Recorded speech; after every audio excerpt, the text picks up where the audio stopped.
Hey everyone, welcome back to JRCtv and our Learn It, Live It, Give It podcast. If you're listening there, we have a very special guest who I'm actually excited to play basketball with at some point in the future, even though I'm sorry to say I'll probably get taken on the court, even though I don't want to admit it. But considering he is a former pro athlete, actually on the U.S. handball team at one point as well, and the founder of the School of Greatness podcast, which we had the privilege of being on a while back and had a lot of fun being there. Someone that I accidentally crashed their house one night and got to learn a little bit about him and was blown away at the insight and just his story and his experience of life thus far. And also, we're going to be talking about his newest book, which if you check this out, it is called The School of Greatness. And it's a real world guide to living deeper, living bigger, loving deeper, and leaving a legacy. Tongue twister. And tongue twister. Sorry about that. And I've been digging through, and there's 8 real points in here about really making this happen that are amazing. And I'm not all the way through yet, but I'm loving where I am so far. And well, first off, let's give a huge warm welcome to Mr. Lewis Howes. So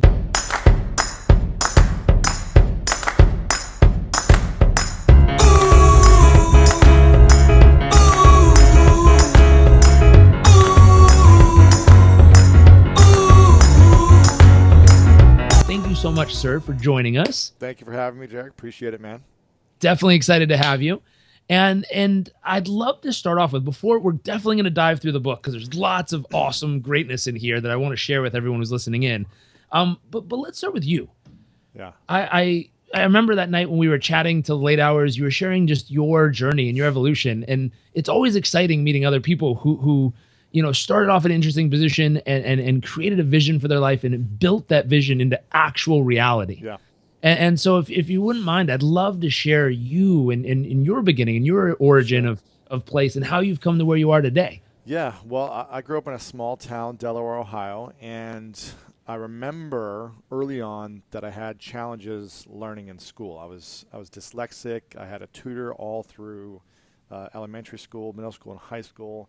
And I was in the special needs class. So it was me and 3 or 4 other kids who, were in wheelchairs, essentially, literally, and me, who were behind. And I remember I almost got held back a couple times early on in elementary school because I really struggled learning and reading and writing. And it was just a challenge for me. So I was remember being very confused, and I didn't have many friends. So I had all this negative energy. I had this kind of anxiety, uncertainty about what I was supposed to do. I knew I was supposed to do something big, but I didn't know how I was going to do it. And I started to use that energy during school that I was angry about towards sports after school. So the activities, the recesses, that's when I got excited because I said, okay, here's where I can do something. I can get in my body and get out of my mind, which was hard for me to understand and comprehend things. And I put all my energy into sports because I started to see that I had a skill and a talent there, and I started to cultivate that talent. And, my dream, once I started to realize that I was good at sports, was to be a professional athlete. And I spent, a decade and a half training my body, my mind, and using that kind of negative energy where I didn't feel like I was worthy and good enough and had friends. I used that to drive me forward, almost in a bad way, to prove people wrong. And although that energy and that fire it made me very disciplined. I worked really hard, and it allowed me to achieve my goals as an athlete. When I would achieve those dreams, I remember shortly after achieving All-American status and playing professional football, I would still be upset and angry and resentful. And I never really understood why I wasn't fulfilled after achieving my dreams. And it wasn't until a few years ago where I started to realize, okay, it's because I was coming from a place of proving people wrong and showing people that I'm right and that I'm good enough, as opposed to a place of inspiration and having fun and impacting people and doing it because it's a dream, as opposed to a dream to show people why they're wrong about me. And when I started to shift that inside of myself, I did this in my business too. My business was really successful and I made a lot of money. I sold it for, 7 figures. And I still wasn't happy. I was like, why am I not happy? I'm achieving all the things that I want to achieve, but I'm still unfulfilled somewhere inside of me. And I realized because I was doing it out of fear, I was doing it out of proving people wrong, making sure that I look good enough, that I'm credible enough or something, as opposed to service and serving people. And you're all about, learn it, live it, give it. And for me, that really means being of service to other people. So when I started to realize that a few years ago and be more aware of it, things really shifted for me. And I feel like I'm on a much better path that's more sustainable now as opposed to unfulfilling. Absolutely. And it's the difference between attainability versus sustainability. Like you can get there. Yes. And can you stay there? Exactly. Fear or frustration can only drive you so far. My thought is it's kind of like the NOS button in a car. Yeah, where right? it'll give you a rocket boost, but you can't drive a whole race on that stuff. It'll burn you out. Exactly. And how did you finally get to that place, though, where you decided to make the shift? Because I'm guessing there's some people, and hopefully a lot of them who are going to listen in, who are stuck there. It's interesting. It wasn't until I was about 29 where I started to recognize it. And guys like me and you were all about growth and learning. And although I felt like I kind of had it all figured out at some point, I was like, you know what? I figured out how to make money. I figured out how to be a great athlete. I've got great relationships. My health is... Hold on one sec. For people listening in who heard pro athlete, heard multi-million-dollar business, stuff like that, they might not understand at what scale we're talking about here. Sure. So when you say pro athlete, you've played professional football. I played arena football, for a season. And then I currently play with the USA men's national handball team. So it's an Olympic sport. I play at the, I'm one of the top 16 in the country right now on the USA team. We didn't qualify for the Olympics. That's been a dream. We didn't qualify for 2016 in Rio, but it's still something I'm, heavily doing. And I played professional in Spain for a little bit, and I played against Olympians.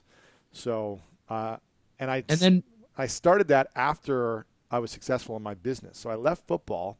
Then I went to go build a business because I was broke on my sister's couch. And I said, you know what? I want to continue to chase my dreams. The Olympics is a dream of mine still. And I don't want to wait till I'm 40 and say, I wish I would have tried it. I wish I would have gone after it and seen what I don't want to wonder and regret. So I moved to New York City from Ohio to go learn this sport, to go play with this team and learn from not knowing anything about it. 9 months later, I made the USA national team.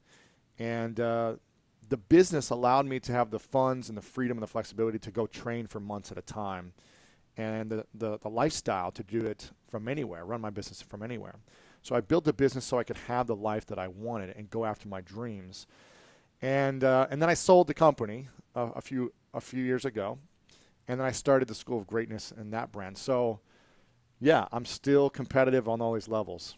And to let people know, I forget which millionth you just guys hit on the downloads, but how many millions of people have downloaded the episodes of School of Greatness? It's about to hit 10 million downloads probably in the next 2 to 3 10 weeks. 10 million downloads. Yeah. That's huge. I don't know how many people it is, but it's it could be one person downloading 10 million times, or it could be You're welcome. Exactly. So but yeah. No, but that's huge. I just, while you were talking here, people tend to listen and go, oh yeah, I'm sure he's doing well, or oh yeah, I'm sure it's great. But the scale at which you guys are doing is ridiculous in an awesome way. And I want people listening in to realize that. Like, this isn't like, oh, we did pretty well online, and I played a couple sports. Like, you've done stuff at an extreme level in a really, really powerful way. Yeah. And the whole term of greatness, like you've consistently pushed to reach greatness in different areas.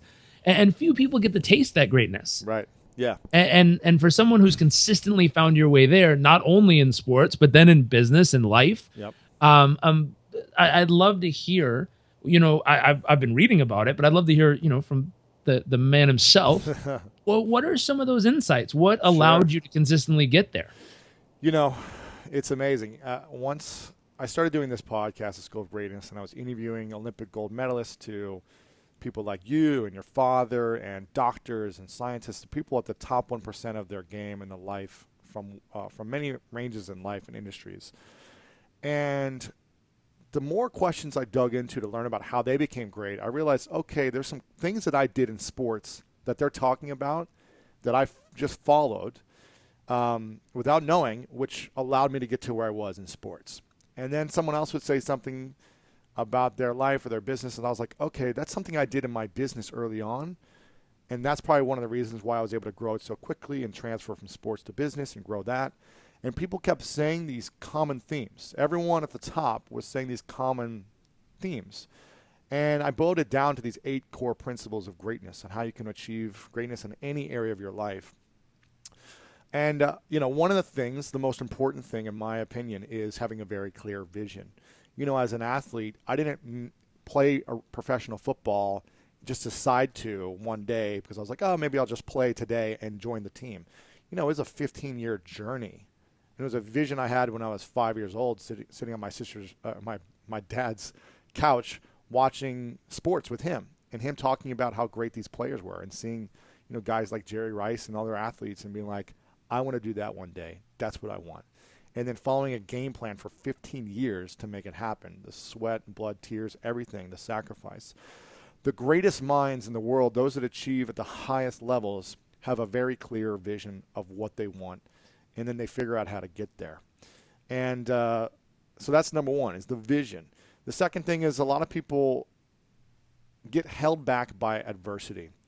And you can either embrace adversity because you know it's going to come. We can't just run right away when we're born. It takes years for us to get to that ability to run and have control of our body. So the greatest successes know that there's going to be challenges, that there's going to be adversity, and they embrace it and look and then appreciate it. They look at it as feedback on how they can grow and evolve and learn and add new things to their tool belt. Where other people, they see it these major challenges of failure, and they just get held back and they don't push through it. So that's a couple of the first things. I would say another core principle that I've really felt close to my heart is hustle. I don't think people hustle enough. And this is really what I'm talking about, is diving for the loose balls in life. When we play basketball, Jairek, there's, the person who's going to win is probably the person who's the scrappiest, the one who's able to go after the loose balls and save that extra ball, because that's going to give you an extra opportunity to score, right? It's the person who's willing to do just a little bit more, who's willing to get a scrape on the elbow because they dive on the court. And I don't think people do that enough. They don't build the relationships with enough integrity and with enough hustle, and it holds them back. So those are some of the core principles. Awesome. I really love it. When you're talking about that hustle, something I've noticed, if you've been able to create relationships, and I know this isn't part of the book, but you've been able to create relationships, and it might be, building a winning team, which is point number 7 you mentioned. Yep. But you've created relationships with people that many people would love to be in contact with and have somehow failed to consistently connect with. Mm-hmm. And you've been able to. And I've watched closely and I've listened closely to hear, what was it about what you were doing that allowed you to connect with them at that level when other people didn't?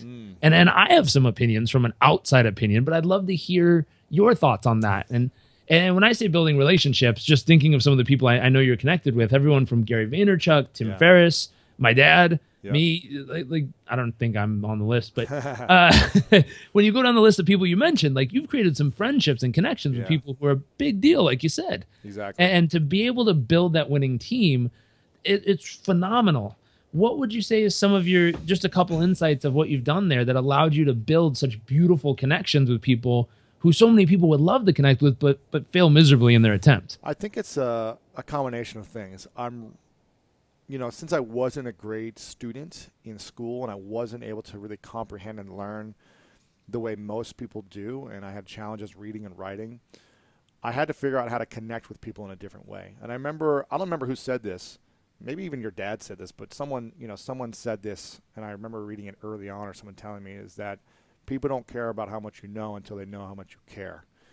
And maybe you know who said that originally, but I remember hearing that and thinking, I have a chance in life then at being something, because I don't know a lot about school, book stuff. I don't remember a lot of these things, but I have a big heart, and I can show how much I care to people.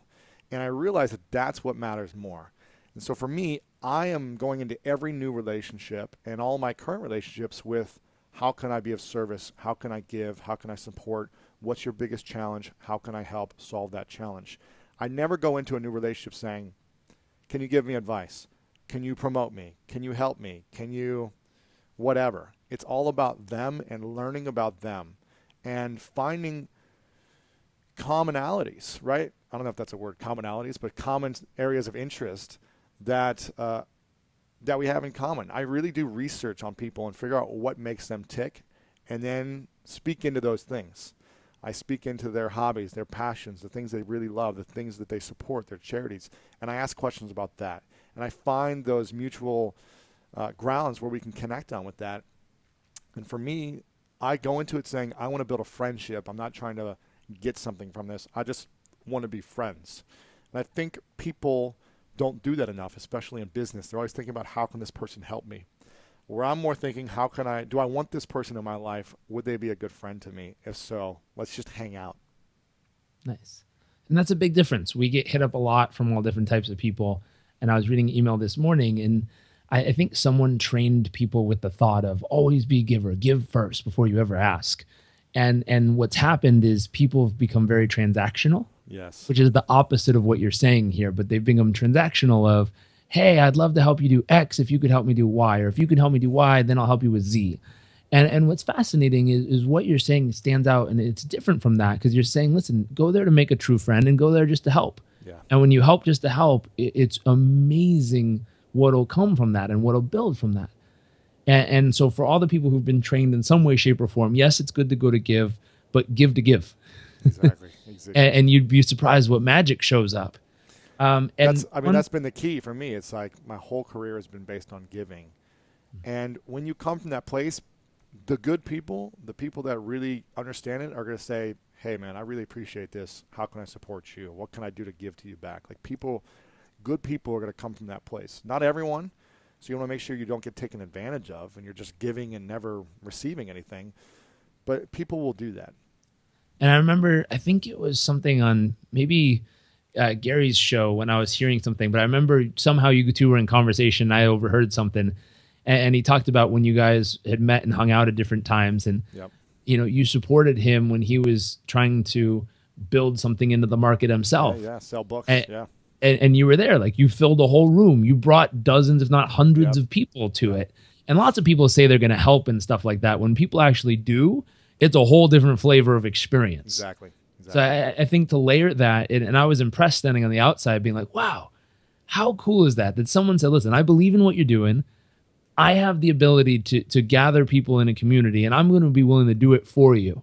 And I was like, wow, what a unique way to step up. And not just say you're going to, but then really, truly, physically deliver. And he showed up, and I remember him saying there was hundreds of people. He was blown away. That's it. And so I think that's part of the real deal that makes you you, is when you rewind on the history of everything you've shared so far, a lot of what you're going to be talking about in the book or what I've read so far, it's looking at those real deal aspects of your life. It's not someone who's like, oh, you can live your dreams and do whatever you want. Like, what did I do? Like, oh, I wrote a book about it. Right, exactly. God bless those people. I really like the fact they're trying. But you're like, no, you can make your dreams happen. I played professional arena football. I play on the U.S. handball team. Like, I built $1 million business and sold it. I built another one. We got 10 million downloads. Like, the man here is not talking about theory and textbook stuff. I'm living it, man. I'm living it. You're living it. You're working backwards and showing people like this is really, really, truly what works. Exactly. One other one, not to spill all of them because I know there's a lot in here, and obviously I don't want to give it all away. But one thing you threw in here that's really interesting that I've noticed really exists in who you are as a human being. When I happened to crash your house that night, in the morning, you were like, oh, do you want a smoothie or a drink? And I noticed you're someone who you take care of yourself. Yeah. Like you were headed towards basketball first thing in the morning to do a little networking, but also to physically get your body going. How important is that for people? And people might go, oh, but he's an athlete. That's just how he is. He was born that way. How important is that? If someone's going to achieve greatness in their life, what do you think? It's hard. I mean, some people might be offended or be upset by this, but it's hard to be great when you don't have the energy throughout the day to be focused, to be clear, to react with positivity as opposed to negativity. And that means mastering your health. If you are 100 pounds overweight, you're giving yourself a disadvantage because the physical weight is weighing you down physically and emotionally. It's going to hold you back. You cannot sustain that. You just have more weight to carry, which is you're not setting yourself up to win in the best way, right? You're not going to be able to recover as fast. You're not going to be as sharp mentally. So you want to make sure you have a healthy lifestyle. You want to be in integrity in as many areas of your life as possible. And if you're trying to say I'm living a great life, but you're, 100 pounds overweight, there's something that needs to change so that other people can connect with that and you can really connect with that as well. I'm all for eating sweets and candy and food. I mean, I can eat with the best of them, right? I mean, if you have an eating contest, I can probably be up there with the best of them. But I understand that doesn't serve my mental capacity. That doesn't serve my emotions. That doesn't serve my ability to go hard all day and be focused and not be burnt out. So we've got to take care of our health. We've got to master it. And I think it's the most, it's so critical because think about it. There are so many billionaires who die early of cancer because they run themselves to the ground and they die at 50 or 60. And I bet they would be willing to give all of their money away to have an extra year on their life and to go back and say, was this worth it to die early? And I don't think it is for people to die at 50 or 60 because they have a heart attack or a stroke or they're overweight, overstressed. That doesn't serve you and it doesn't serve the people around you that you leave early. So I think it's a duty and it's a responsibility to make sure that health is so important every day. And listen, I'm not talking about being strict all the time. Like I have fun, and I'm not talking about having a six-pack. I'm talking about having it under control. So it's important and it's necessary. Nice. I agree wholeheartedly. We make it a daily ritual, but I'm always impressed because you see people who on the outside look good and talk about good stuff. But when you randomly crash someone's house at 11 at night, you realize how really healthy they are. Yeah, there you go. Solid work, man. I like it. Just looking at the book, and I realize I want to be respectful of your time. Sure. Combing through this, one of my favorite parts is I love books with exercises that like give you stuff to go do. I love reading books just to read a book. But if I'm going to read a book, personally, I have an experience, like I want to physically see something happen in my life because of it. And I noticed that as I'm combing through everything I've read so far, but then combing through and flipping through the pages, there's so many good exercises in here. Thank you. I'd love to know, and this is hard. I know when people ask stuff like this, you're like, really? It's all great. But if you were to pick a favorite exercise out of all the different chapters, what's something you wrote in here that you're like, man, if people just did this, like if you picked up the book, you bought it, you went to Amazon, you ordered it, pre-ordered it right now, you got the book, and you're like, okay, for some reason, I only have 10 minutes left in my life, and there's one exercise I'm going to do out of this book. All they got left, what are they going to do? Well, if they only have 10 minutes left in their life, I'll give you two things. If you only have 10 minutes left, I would say write a list of all the things you're grateful for and call those people and tell them how much they've mattered in your life and how much they've meant to you. And gratitude is throughout the book. I'm constantly talking about why we should express gratitude on a daily basis in our rituals and why we should acknowledge other people. So if you had 10 minutes left, I would say do that. But if you have some years left and you only let's say 10 years. Exactly. If you got 10 years and you've only got 10 minutes to do one exercise, I would say in the first chapter I talk about something which is extremely valuable and important that I think everyone should do every single year. This is an exercise you can do every single year because we go through seasons in our life. I look at life like a sport. In sports, we had seasons, and there was an off season to reevaluate what we wanted to do for the next season. And sometimes you don't want to play the sport again another season. Sometimes you want to change your vision, your goals. And that's kind of like life. There's seasons. I think most of us forget to do one simple thing that we used to do as kids all the time, and that's dream. As cliche as this may sound, I don't think we dream enough. So I have an exercise called the Perfect Day Exercise. And I want people to do this exercise, whether you get the book or not, go do this after you listen to this interview. And I want you to go into nature without your phone, without your laptop, and just take a pen and a notepad or a journal and sit in nature for 30 to 60 minutes and dream about if you could have any experience you want, be with anyone, interact with people, travel anywhere. What would you want to do in a perfect day? How would you want to feel? What would you be eating, tasting, smelling? Who would you be impacting? I want you to dream about what a perfect day looks like to you. Don't feel bad about what you think. Don't feel guilty.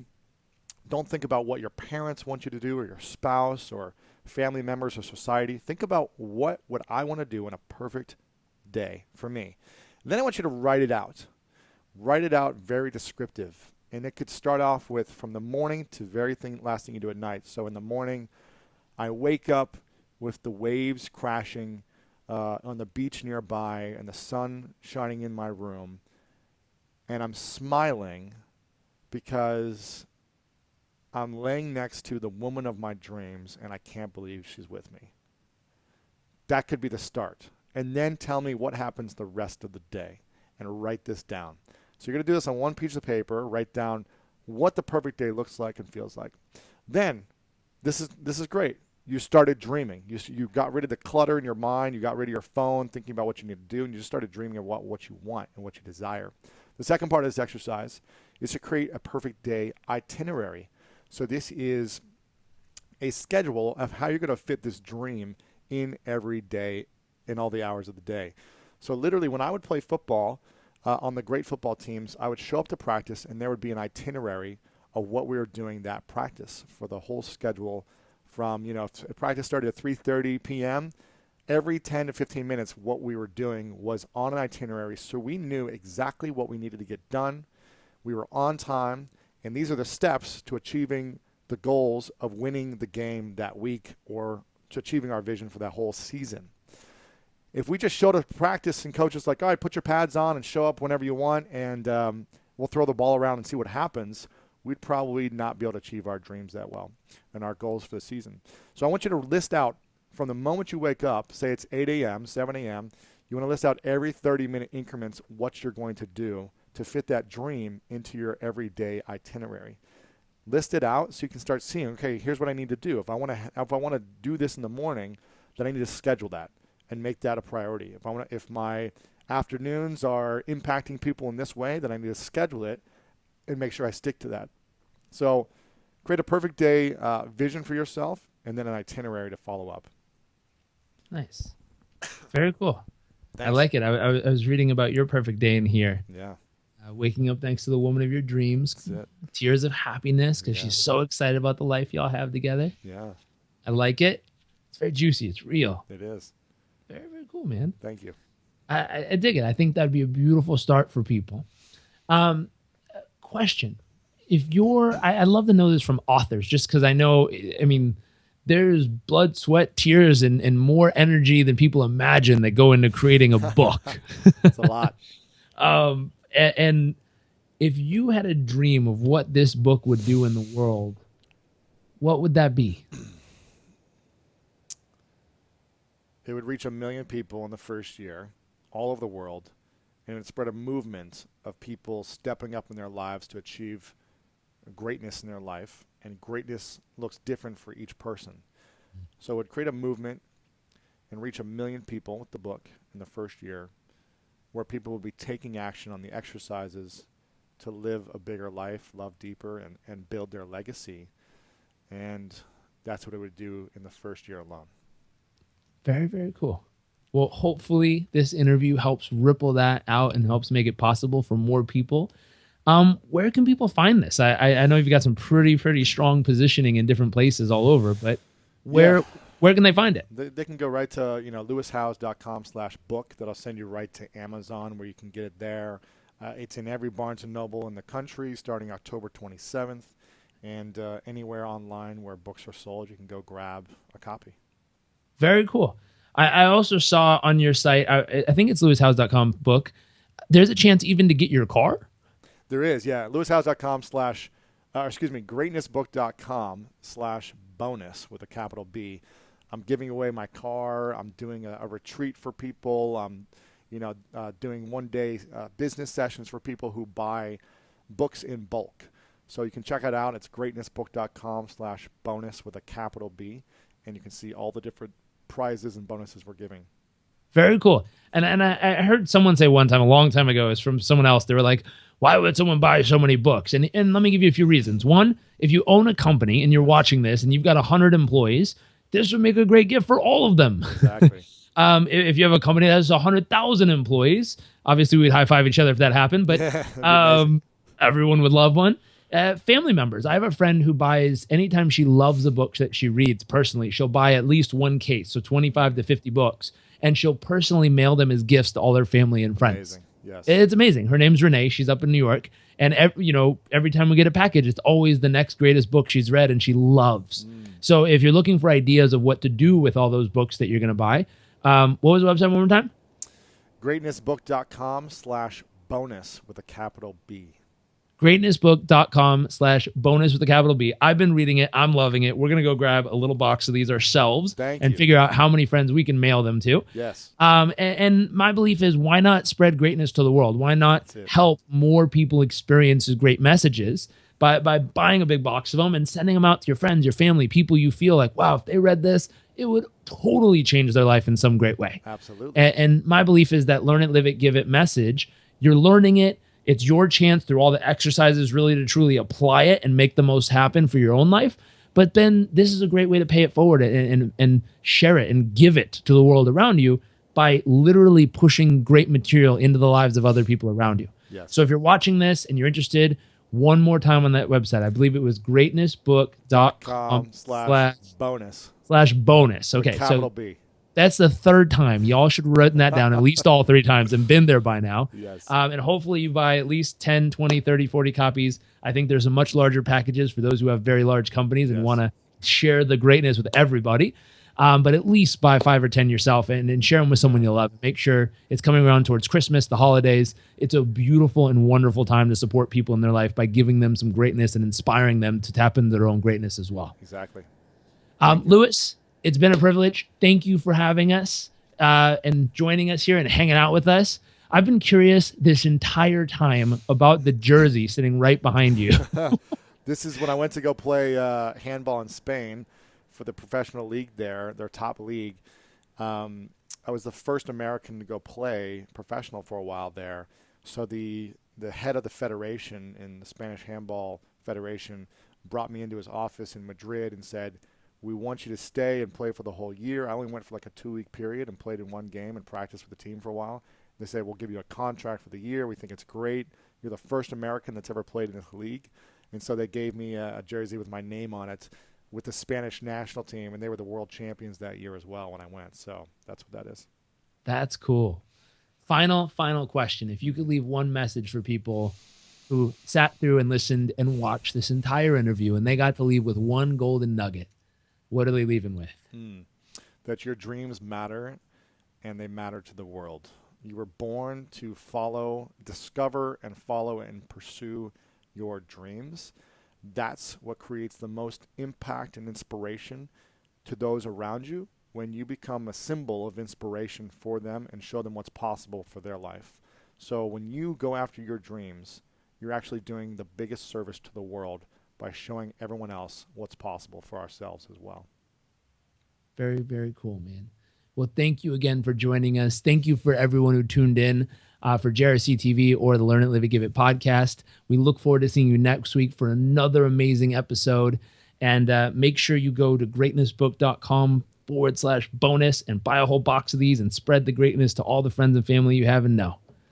See you guys later.